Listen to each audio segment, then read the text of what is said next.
নমস্কার বন্ধুরা, পিয়ার নতুন একটি ব্লগে আপনাদের সকলকে স্বাগত জানাই। আশা করছি আপনারা সকলে খুব ভালো আছেন, আমিও ভালো আছি। আজ ভোর ভোর ঘুম থেকে উঠে পড়ছি।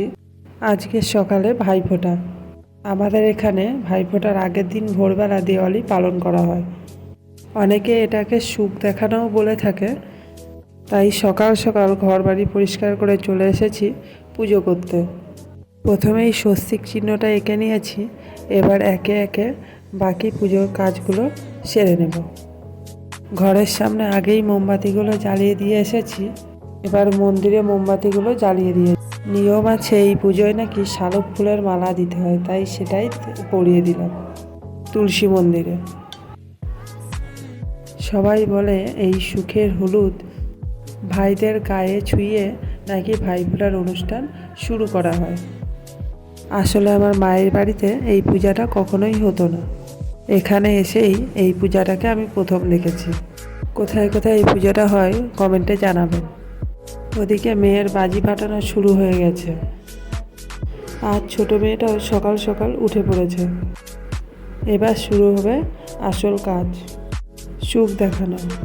এটাকেই বলা হয় সুখ দেখানো। ওই যে দূরের আকাশে শুকতারাটি দেখা যাচ্ছে, তাকে উদ্দেশ্য করে এই আরতিটি করা হচ্ছে। আমার পুজো প্রায় শেষ হয়ে এসেছে। এবার একটু যাব মেয়েটার কাছে। মেয়েটা কি করছে একটু দেখতে যাব। সকাল হতেও আর খুব বেশি বাকি নেই। এদিকে দেখছেন চরকিগুলো কত সুন্দর ঘুরছে। আর আমার মেয়েকে দেখুন রং মশাল ধরে দাঁড়িয়ে আছে। এখান থেকে 1 বছর আগেও রং মশাল হাতে নিতে ভয় পেত, আর এখন নিজেই হাতে নিয়ে রং মশাল জ্বালা। এদিকে মোমবাতিগুলোও ছোট হয়ে এসেছে। অনেকক্ষণ আগে জ্বালিয়ে দিয়ে গেছি তো, সেই জন্য। আগে না জ্বালালে পরে আর জ্বালানোর সময় পাওয়া যেত না। এবার ঘরে মোমবাতিগুলো একে একে জ্বালিয়ে দেব। বাইরেরগুলো তো আগেই জ্বালিয়ে দিয়েছিলাম, ঘরে তখনও জ্বালানো হয়নি। সেই জন্য এবার এসেছি ঘরে মোমবাতিগুলো সব একে একে জ্বালানোর জন্য। মোমবাতি জ্বালানো হয়ে গেছে। এবার একটু নিচের দিকে যাব। মোমবাতি জ্বালাতে ঘরটাও খুব সুন্দর দেখাচ্ছে। ওদিকে বাইরে জল বোম ফাটাচ্ছে।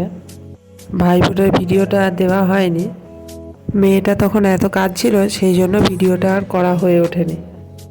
সন্ধ্যাবেলা চলে এসেছি ঠাকুর দেখতে। প্যান্ডেলের সামনেটা দেখছেন কত সুন্দর করে সাজিয়েছে। 4-5টা রং বেরঙের এমন লাইট দিয়েছে, যার জন্য আরও বেশি ভালো লাগছে। এবার চলুন মণ্ডপের ভিতরটায় যাওয়া যাক। এই দিন ভিড়ও হয়েছিল প্রচুর। ঠাকুরটা দেখুন কত সুন্দর বানিয়েছে।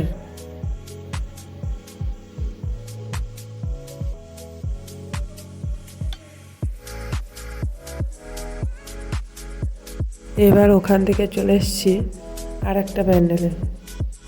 রাস্তায় দেখুন কত সুন্দর লাইট দিয়েছে।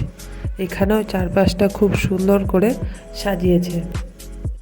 মন্দিরে ঢোকার আগে গেটটাকেও খুব সুন্দর করে সাজিয়েছে। এই মায়ের মূর্তিটি দেখুন কত বড়, 30 ফুট লম্বা এই মায়ের মূর্তিটি। এখানে উপরটাও খুব সুন্দর করে সাজিয়েছে। ঠাকুর দেখা হয়ে এসছে, এবার বাড়ি যাওয়ার পালা। ভিডিওটি যদি আপনাদের ভালো লেগে থাকে তাহলে like, comment, share and subscribe. Thank you.